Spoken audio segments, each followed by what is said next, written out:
우리가 연속해서 하나님은 누구신가에 대해서 우리가 다시 한번 살펴보고 있습니다.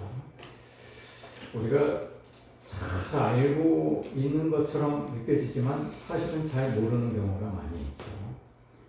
우리 일상에서 접하기 때문에 너무나 잘 알고 있는 것 같지만 사실은 잘 알고 있지 못하는 경우가 많이 있습니다. 그 중에 하나가 하나님을 인식하는 것일 것입니다. 하나님은 지존자이시고 창조자이시고 심판자이시다. 하나님은 사랑의 하나님이 아니에요. 하나님은 심판의 하나님이십니다. 자, 자존자라는 말이 무슨 뜻입니까? 자존자라는 말은 존재나 공간이나 시간이나 공유 면에서 무한하신 분을 뜻합니다. 그 다음에 영존하시기도 하시고요. 불변하시기도 하시고 유일하시고 거룩하시고 다른 신과 완전히 구별된 존재이십니다.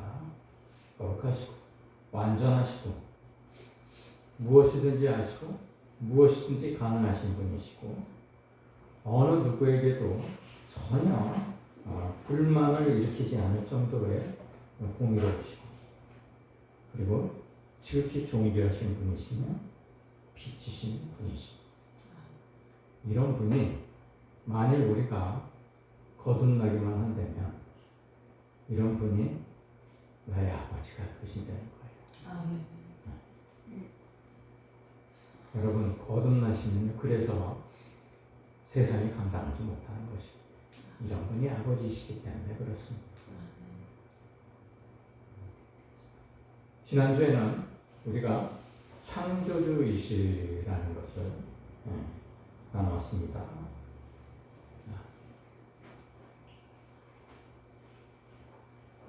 다 이런 것들을 창조하신 분이에요. 자, 첫날에는 빛을 만드셨죠. 그래서 낮과 밤을 구별하셨습니다. 이 빛은 해에서 나온 빛이 아닙니다. 이 빛, 물, 땅 이 세 가지만 알면 창조하신 순서를 저절로 안다고 그렇게 말씀을 드린 바가 있습니다. 그 다음에 물, 궁창 위 물과 궁창 아래 물을 나누셨죠. 그 다음에 궁창 아래에 있는 물을 한 곳으로 모아서 바다라고 하시고 드러난 물을 땅이라고 그렇게 말씀을 하셨습니다. 이 우주에 빛을 만드셨으면은 이 빛을 이제 데코레이션을 하셔야 됐습니다. 그래서 해를 만드시고 낮을 주관하게 하시고 달, 별을 만드시고 밤을 주관하게 하셨습니다. 그 다음에 궁창 위물과 궁창 아래물 사이에 새를 날게 하시고 궁창 아래물에는 물고기가 살게 하셨습니다. 그리고 이 드러난 땅에는 동물들을 만드시고 사람을 창조하셨죠. 그래서 정말 이건 이제 잊어버리시면 안 됩니다.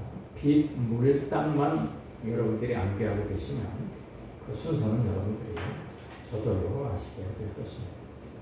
진화론자들은 빅뱅을 통해서 이 우주 모든 만물이 저절로 이루어졌다 이렇게 얘기를 하고 있는데요. 이걸 가만히 보면요, 이게 저절로 이루어진 것들이 절대로 아닙니다.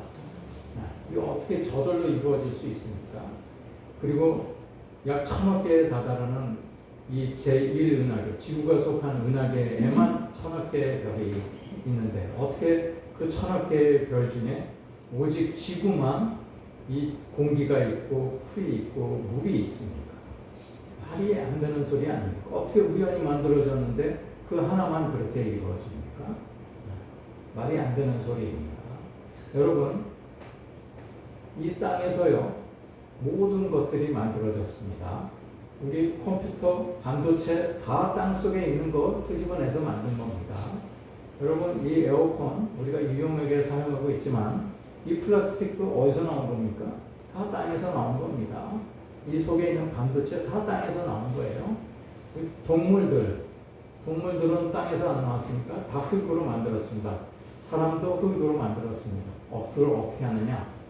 동물이 죽고 사람이 죽으면요, 흙으로 돌아가요. 흙이 돼. 자연의 그 소재가 흙이라는 얘기예요. 이거를 누가 부정할 수 있겠습니까? 우리가 먹는 과일, 쌀, 다 흙에서 나온 거예요. 그냥 우리가 만들어낸 게 하나도 없어요. 저절로 만들어진 게 하나도 없습니다. 그런데 어떻게 진화론자들은 우연히 만들어졌다는, 저절로 만들어졌다는 이런 소리들을 하고 있는 것입니다. 이걸 다 창조하신 분이 우리 아버지가 되실 것이라는 얘기. 단 우리가 거듭나지 않은 자들에게는 이런 아버지가 우리 아버지가 될 수가 없습니다. 자, 오늘은 여러분과 심판자이신 하나님에 대해서 같이 나눠보도록 하겠습니다. 얼마 전에 조영기 목사님이 세상을 달리하셨습니다. 이제 우리가 심판에 대한 말씀을 나눌 줄 어떻게 아시고 딱 시간에 맞춰서 딱 돌아가셨습니다. 여러분, 조영기 목사님은요, 천국에 가셨을까요? 여러분, 그거 한번 생각해 보신 적 있으신가요? 조영기 목사님은요, 정말 선지자이셨습니다. 그렇죠? 네, 주님의 선지자이셨죠. 귀신도 쫓아내셨고요. 많은 권능을 행하셨습니다. 그렇죠? 한국 교회에 커다란 족적을 남기시고 가신 분이에요. 한국뿐만이 아니고 세계적으로 커다란 족적을 남기시고 가신 분이죠. 세상에 이렇게 큰 교회를 만든 사람은 없었습니다. 그때 기도도 엄청나게 하셨겠죠. 그렇죠? 이분이 천국에 가셨을까요?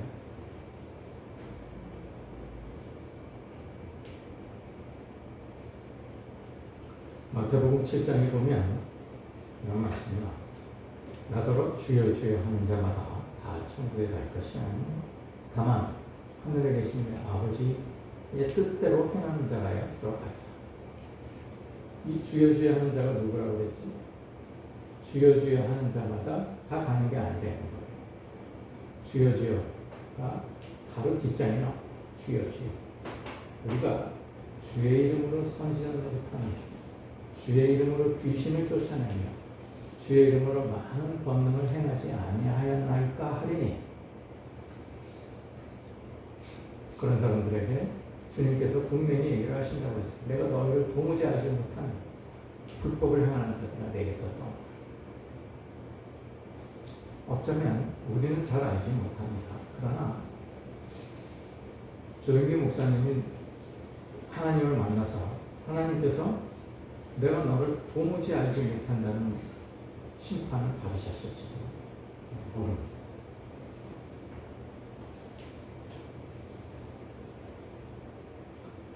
그가 행한 족적을 보아서 그렇습니다. 그런 의심이 가는 거죠. 솔직히 제가 어떻게 알겠습니까? 그러나 그분이 설교를 조금이라도 더 하기 위해서 1억씩이나 하는 줄기세포를 10번이나 맞고, 사모님은 무슨 동이죠? 오리동인가요? 고척동인가 유한공장 있는데 그 뒤에 사시죠. 그 집에 화장실 타일을 이태리 타일로 수입 타일로 바꾸는데 7번을 뜯어서 붙이는 분이 마음에 안 든다고 7번. 저희 직원 하나가 타일공이었다가 온 직원이 하나 있는데 그 직원이 그 집에 타일을 7번을 뜯었다가 다시 붙였다고 저한테 얘기를 해줬어요. 그 직원은 절대로 안 믿습니다. 교회에 다니지 않습니다. 여러분, 하나님께서요 미디안 족속을 치시기 위해서 므낫세 지파였던 기드온을 택하십니다. 그렇죠? 그래서 기드온을 택하는데요. 미디안 족속을 치기 위해서 모여라. 그러니까 3만 2천 명이 모였습니다. 기억하시죠? 그 중에 하나님께서 억지로 온 사람, 감정적으로 온 사람 다 돌려보내라. 그러니까 몇 명이 돌아왔습니까? 2만 2천 명이 돌아갑니다. 그리고 1만 명 남았죠. 1만 명을 데리고 시냇가에 가서 물을 먹이게, 물을 마시게. 물을 마시고 난 다음에 300명만 남겨놓고 나머지는 다 돌려보냈습니다. 그때 미디안 족속들이 몇 명이었습니까? 미디안 군사가 14만 5천 명. 14만 5천 명을 쳐야 되는데 300명만 내기신 거예요. 근데 왜 이렇게 구별을 하셨습니까?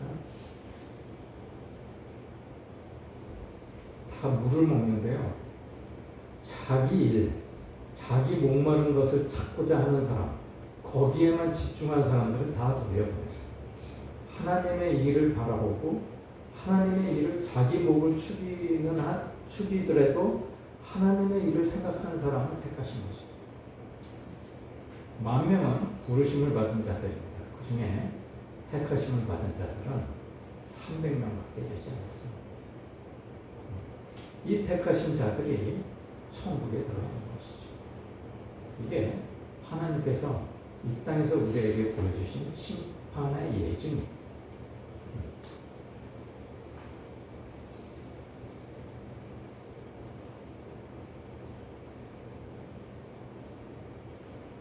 여러분 마태복음 25장에도 보면요, 세 가지의 비유를 하십니다.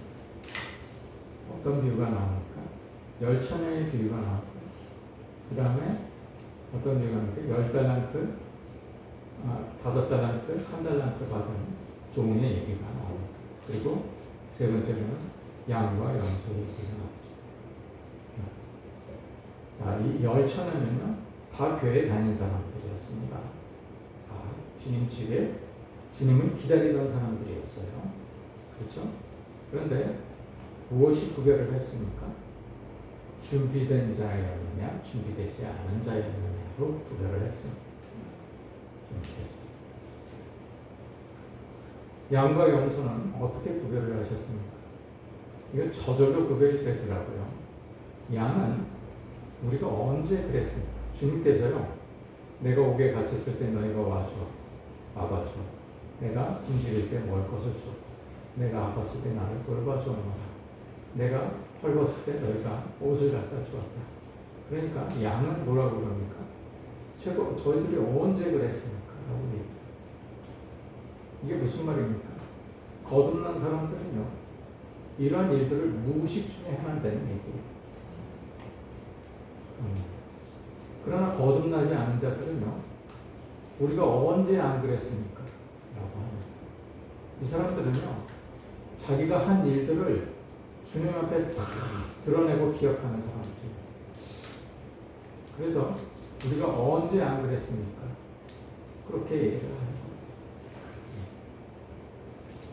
가인과 아벨을 구별하실 때도 주님이 그렇게 구별을 하셨습니다.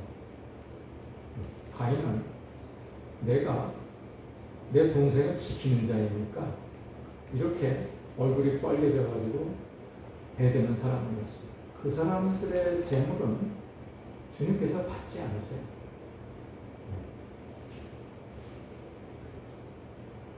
주님이 우리를 구별하십니다. 지금도 구별을 하십니다. 여러분들이 어떤 사람이냐로 구별을 하십니다.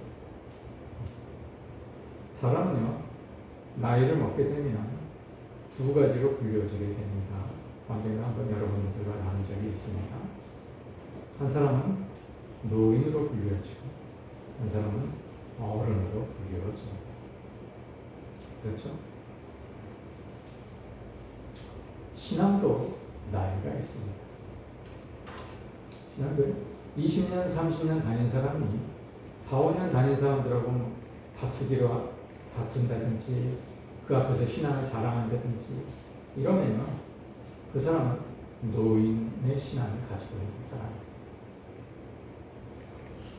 자기가 어떤 처지에 있든지 자기가 20년, 30년 사람들의 모든 행실을 다 아는 사람이라도 그 사람을 위해서 봉사하는 사람, 그 사람을 위해서 긍휼히 여기는 사람, 이런 사람들은요 어른의 신앙을 가지고 있는 사람들. 그래서 우리 교회에도 어른인 사람과 노인인 사람 두 부류가 있게 되는 것이죠.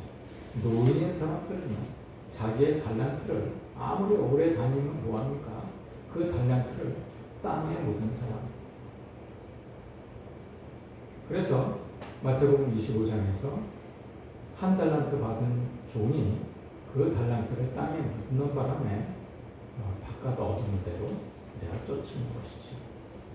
우리도 만약에 우리가 아무리 교회를 오래 다니고 신앙생활을 오래 하고 헌금을 많이 하고 봉사를 아무리 많이 해도요 우리가 우리의 신앙을 땅에 묻어버린다면 결코 하나님은 용서하지 않으실 것입니다. 이것이 하나님의 심판입니다.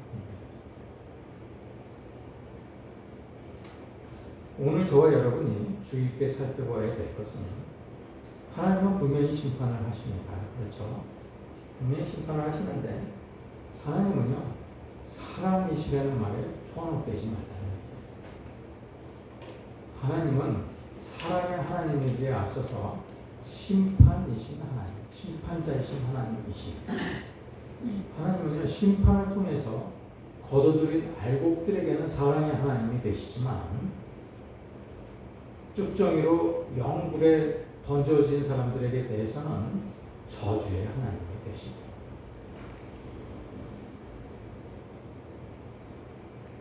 하나님은요 천국에 절대로 악인과 같이 두지 않으십니다.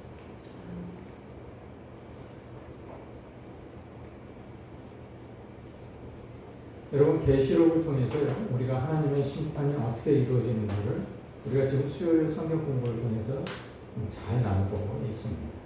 그렇죠? 그런데 계시록을 통해서 본 하나님의 심판을 가만히 살펴보면 대충 이렇게 정리를 해볼 수가 있습니다. 하나님의 심판은요 반드시 이루어지기로 계획되어 있습니다. 천지를 계획적으로 창조하신 것처럼 심판도 계획적으로 이루어질 것입니다. 절대로 그냥 넘어가지 않으세요. 왜냐하면 천국은 아무나 들어가게 하지 않으시기 때문에 그렇습니다.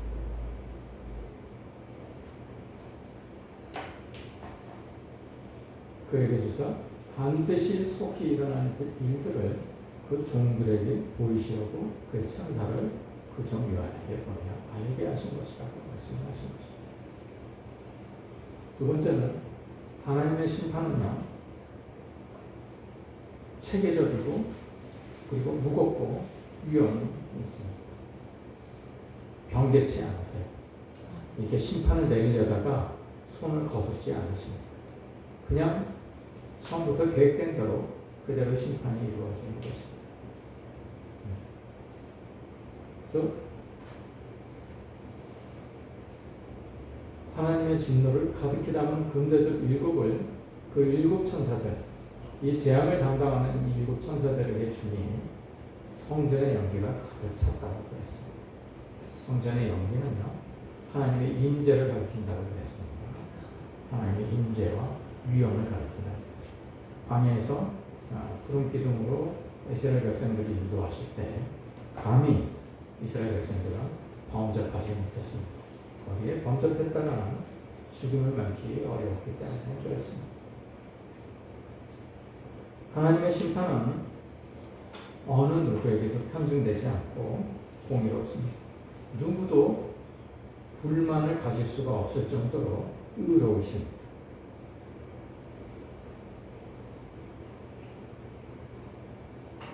아마 지금 제가 죽어가지고 백보자 앞에 섰을 때 하나님께서 너 지옥으로 가라 그러면 정말 파견하다는 생각이 듭니다.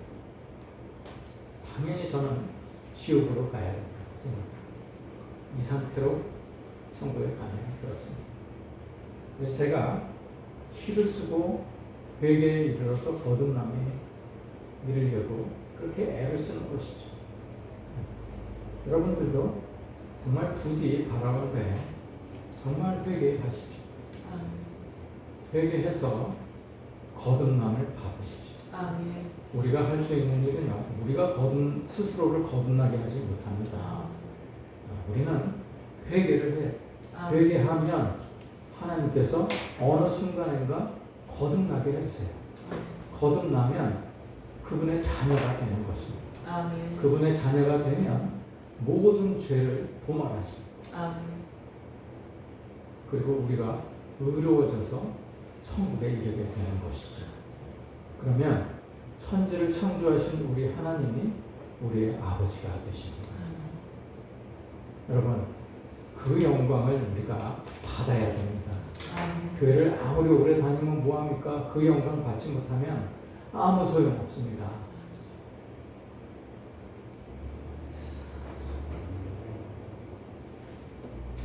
네 번째는 하나님의 심판은요, 끝까지 이긴 그의 자녀를 위한 은혜와 사랑입니다. 계시록 23장, 24장을 보면, 21장, 22장을 보면, 여러분, 거듭난 자들에게 주어지는 하나님의 영광이 보여집니다. 그렇지 않습니까? 조금 이따 다시 설명드릴게요.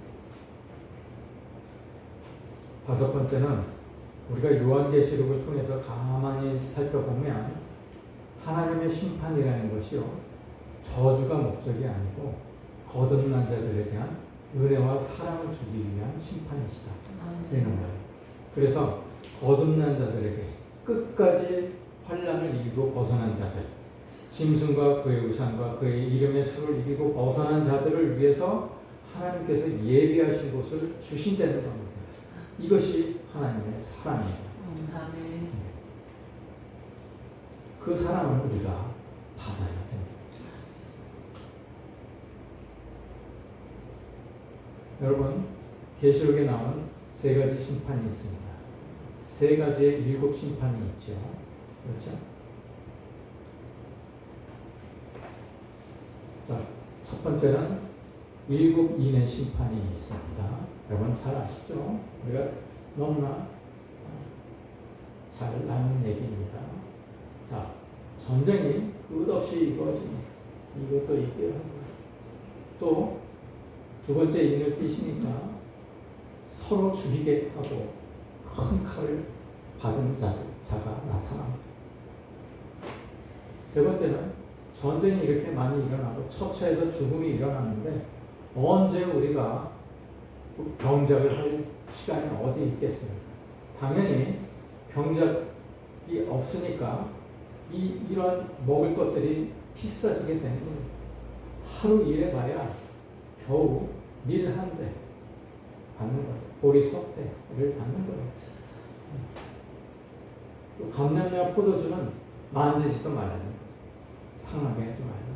이 얘기. 또 넷째 인을 떼시니까 성행생 말이 나오는데 탄자의 이름은 사망이라는 얘기.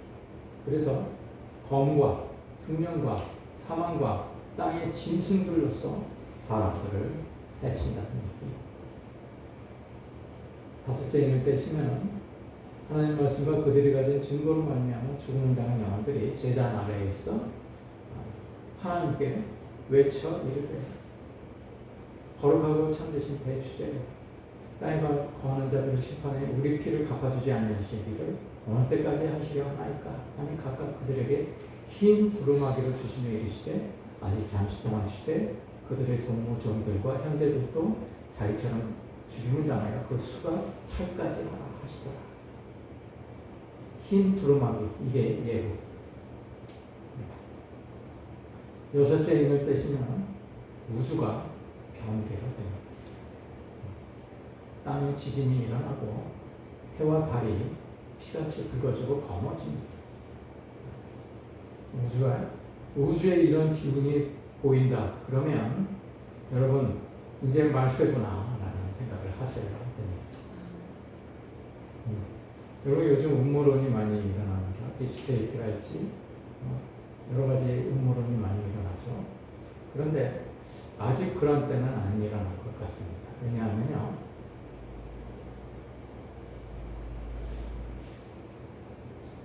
일곱 나팔이 그 이후에 이루어지지 않습니까? 일곱 나팔이 이루어지면 계시록 8장 9장에 나오는 말씀입니다.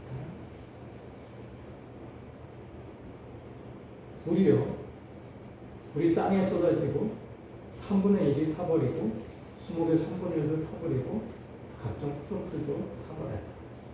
조금은 남겨두십니다. 그런데 아직 이러한 일들은 벌어지지 않았습니다. 만일에 이러한 일들이 지금 벌어진다고 그러면 우리 중에도 벌써 세 사람은 죽어야 돼요. 그렇죠? 아직은 그 일이 일어나지 않고 있습니다. 그러나 그 일이 분명히 일어난다고 말씀을 하시고 계십니다. 둘째 나팔을 불면 어떻게 됩니까? 바다가 전부 피같이 되어서 바닷가 가운데 생명 가진 피조물들의 3분의 1이 죽는다고 했습니다. 셋째 나팔을 부니까 강들의 3분의 1과 그리고 여러 물샘이 쓴 쑥이 되는 많은 사람들이 그 쑥물로 인해서 죽는다고 했고, 넷째 나팔을 부면 해 3분의 1과 달 3분의 1과 별들의 3분의 1이 타격을 받아 그 3분의 1이 어두워진다는 얘기예요. 다섯째 나팔 때는 하늘에서 땅에 떨어진 별이 나가요. 천사가 땅에 딱 떨어지는데 그가 무저병의 열쇠를 받아요. 또 황충이 연기 가운데서 땅 위로 나와서 사람들의 3분의 1을 해친다. 얘기가 나옵니다. 여섯째, 내 천사를 놓아주라. 내 천사가 놓였으니 그들은 그 연, 월, 일시에 이르러 사람 3분의 1을 죽이고자 준비된 자들이. 사람 3분의 1이면 우리 중에도 세 사람이 죽는 거예요. 일곱째 나팔을 불면 하늘에 있는 하나님의 성전이 열린다는 말은요, 이제 심판이 시작돼요. 심판이 보여진다는 얘기예요. 우리는 하나님의 성전이 열리니 성전 안에 하나님의 언약궤가 보이고 번개와 음성들과 우리가 큰 지진이 있더라.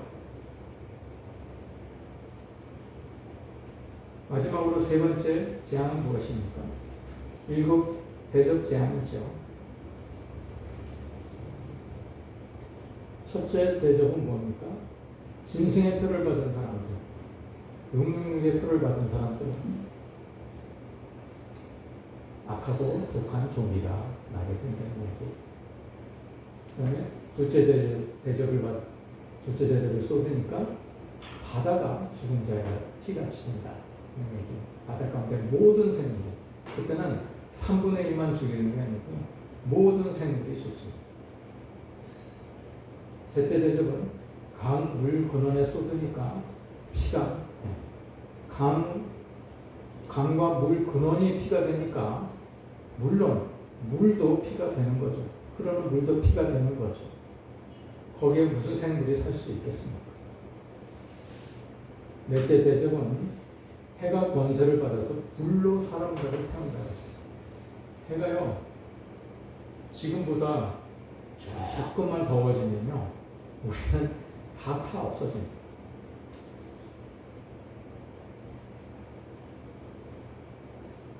하나님은 해를 이렇게 만드셨어요. 해를 일정한 온도를 유지할 수 있도록 만드셨어요. 여기서 조금만 더 태우면 우리는 재가 됩니다. 순식간에. 그렇게 되고 말이죠. 다섯째 대접은 무엇입니까? 짐승의 왕자에 쏟으니까 그 나라가 곧 어두워지나 사람들이 아파서 얼마나 아프면 자기 혀를 깨물 정도로 아프다. 여섯째 대접을 쏟으니까 동방에서 오는 왕들의 길, 적그리스도입니다. 적그리스도의 길이 예비되었다. 일곱째 대접을 쏟으니까 번개와 음성들과 그리고 우레소리가 있고 또 큰 지진이 있어. 얼마나 큰지 이같이 큰 지진이 없어요. 또 무게가 한 달란트나 되는 우박이, 한 달란트가 얼마인지 설명드렸죠. 그 우박이 떨어진다는 거예요, 이 세상에. 여러분 지금 뭐 주먹만한 우박이 떨어져도 난리가 나지 않습니까? 한 달란트나 되는 우박이 땅에 떨어진다는 얘기. 이러한 재앙들이 일어날 것입니다. 이때 하나님은 거듭난 자들을 거두시게 될 것입니다. 계시록에서는 이것 말고요 여러 가지 재앙들이 나오죠. 14장, 18장, 19장, 20장, 21장을 통해서 계속 하나님은 이 재앙들이 이루어질 것이라고 분명히 말씀을 해주십니다. 그러면 거듭난 자들은 어떠한 상급을 갖게 될까요? 그거를 예표로 설명을 해주십니다. 어디에서 설명을 해주시냐? 그냥 아무데나 우리가 다 알아들을 수 있도록 설명을 해주시지 않으세요. 하나님의 말씀은 비밀입니다.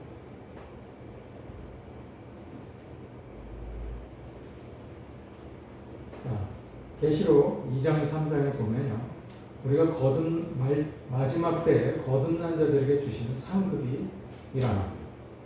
그 상급이 무엇입니까? 에베소 교회에는 어떤 상급이 주어지죠? 하나님의 나번에 있는 생명나무의 열매를 주어 먹게 하신다고 했습니다. 이 생명나무의 열매를 주니까, 이 생명나무 열매를 먹으니까 우리가 영원히 살 수 있는 것입니다. 아담과 하와가 죄를 짓고 에덴의 동쪽으로 쫓겨났을 때 하나님께서 생명나무의 화영검을 둘러서 그 생명나무 열매를 먹지 못하게 했습니다. 왜 먹지 못하게 했습니까? 죄인인 채로 영원히 살면 안 되니까. 그래서 화영검을 둘러서 접근하지 못하게 하신 거죠. 우리가 천국에 가면, 만약 거듭나서 천국에 가게 되면 이 생명나무 열매를 먹게 되는 것입니다. 둘째는 둘째 사망의 해를 받지 않는다. 둘째 사망의 해가 무엇입니까? 지옥에 떨어지는 것입니다. 지옥으로 가지 않는다는 것입니다. 세 번째는 감추었던 만나와 하나님의 말씀과 그리고 흰 돌을 우리에게 신분증을, 하나님의 자녀라는 신분증을 주신다는 거예요. 그 다음에 만국을 다스리는 권세도 주십니다. 그때가 되면 천국이 이루어지니까, 하나님의 나라가 이루어지면 그 하나님의 나라를 다스리는 권세가 우리 가운데 있게 될 것입니다. 그 다음에 우리는 그렇게 되면 흰옷을 입고, 그리고 절대로 생명책에서 우리의 이름이 지워지지 않을 것입니다. 그리고 우리는 하나님의 성전의 기둥이 됩니다. 지난 수요일에도 말씀드렸지만 천장이 없어도 기둥만 있으면 성전이 됩니다. 지금도 그 기둥만 있는 성전, 파르타논 신전 같은 그런 신전을 신전이라고 그러지 않습니까? 기둥만 있으면, 기둥만 무너지지 않으면 성전이 돼. 그 기둥이 되게 해주시겠다는 거예요. 그리고 우리가 그리스도의 보좌에 앉게 해주시는 것입니다. 하나님께서는 우리가 헌신하기 이전에 십자가를 요구하십니다. 우리가 죽기를 원하시는 거예요. 왜 그렇습니까? 하나님께서요, 그리스도가 십자가에 달리신 이유는 그 십자가를 통해서 우리와 교통하시겠다는 뜻이에요. 그러니까 우리가 그 십자가에 달리지 않으면 하나님과 절대로 교통할 수가 없습니다. 우리 자신을 죽이지 않고서는, 우리 자기 자신을 부인하지 않고서는 절대로 하나님과 교통이 이루어지지 않습니다. 교통이 이루어지지 않으면 하나님의 말씀도 깨닫지 못하게 되고 하나님의 뜻이 무엇인지도 알지 못하게 됩니다. 그래가지고 어떻게 천국을 갈 수 있겠습니까? 여러분 이거를 분명히 아셔야 됩니다. 내가 죽어야 됩니다. 헌신하기에 앞서서 죽기를 원하십니다. 교회에서는요, 헌신을 먼저 하라고 합니다. 왜 그렇습니까? 죽는 것보다 헌신이 훨씬 쉽기 때문에 그렇습니다. 조금만 참으면 되는 거거든요. 교회에서 봉사하는 게 뭐 그렇게 어렵습니까?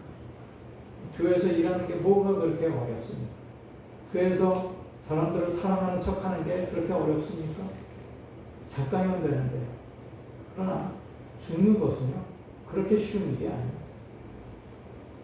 자기를 부인한다는 말은요, 그리스도께서 나를 따라오려거든 자기를 부인하고 날마다 제 십자가를 지고 가라는 이유는요, 자기 자신을 완전히 죽이려는 얘기. 그게 회개입니다. 그게 제가 여러분들에게 원하는 회개, 제가 추구하고자 하는 회개. 내가 오늘은 나쁜 생각을 가졌어요. 내가 우리 형제들을 미워하는 생각을 가졌어요. 잘못했어요. 이렇게 주절주절 되는 게 회개가 아니고요. 내가 하나님 없이 살아왔던 삶에서 내가 이제는 하나님께서 내 주인이 되어서 내 띠를 하나님께서 끌고 가시게 내버려 둔다는 얘기. 요게벳이 광주리를 나일강에 띄운 것처럼, 띄워서 완전히 보낸 것처럼, 끝까지 붙잡지 않고 완전히 보낸 것처럼 내 자신을 완전히 보내겠다라고 다짐하는 순간 여러분들은 회개에 이르게 될 것입니다. 그러면 그 삶을 사는 순간, 어느 순간인가 하나님께서 여러분들을 거듭나시게 하실 것입니다. 그러면 이러한 영광이 여러분들에게 주어지게 될 것입니다. 우리 예수교인들 모두는 이러한 생각들을 모두 받는 그러한 성도들이 되시길 간절히 축원합니다. 기도하시겠습니다.